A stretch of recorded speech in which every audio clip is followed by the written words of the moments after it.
Salut à toutes, j'espère que vous allez bien. Bienvenue sur la chaîne Soigne ton art. Alors aujourd'hui, la minute Soigne ton art, donc une minute, un mot, une expression, une petite explication, plutôt une réflexion. Réflexion aujourd'hui sur le mot délire et sur l'expression le délire en tant que création.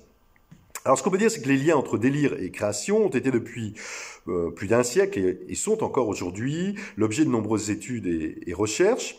Alors en une minute, il ne s'agit pas de revisiter ces liens, mais plutôt d'apporter une petite réflexion sur ce que j'appellerais le moment du délire créatif. Alors peut-être rappeler d'abord que le mot délire vient du latin delirare, à savoir s'écarter du sillon, qui provient lui-même du mot latin lirare, à savoir labourer par raie, par sillon.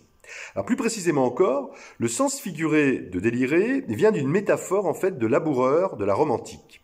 Et en fait, effectivement, quand un paysan rêvait ou s'endormait derrière sa charrue, eh bien, qu'il sortait en fait du sillon par inadvertance, donc du lyra, les autres paysans autour de lui, pour le prévenir, lui criaient « Délira, tu sors du sillon ».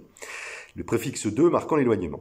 C'est ainsi que l'acte de s'écarter du sillon tracé bien droit par la charrue s'est mué en fait en comportement de personne en proie au délire.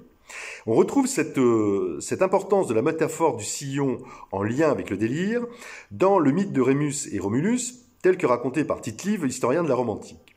En fait, pour délimiter la frontière de sa ville, Romulus décide de tracer un sillon avec sa charrue sur les collines du mont Palatin, mais Rémus, pour se moquer de son frère, s'amuse à franchir le sillon sacré en lui demandant si les protections de la ville sont vraiment suffisantes. Et là, en réaction, Romulus sort son épée et tue son frère.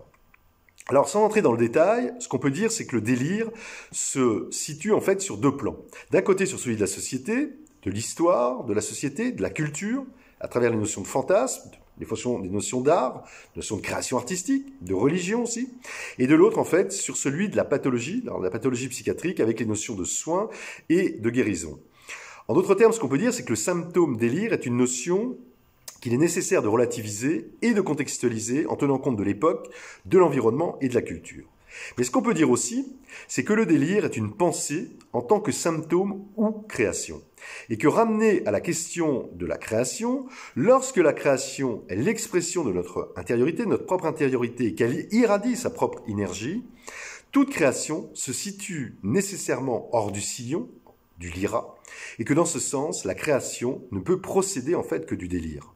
En d'autres termes, l'expression de la créativité, la création, et particulièrement la création artistique, se féconde du délire.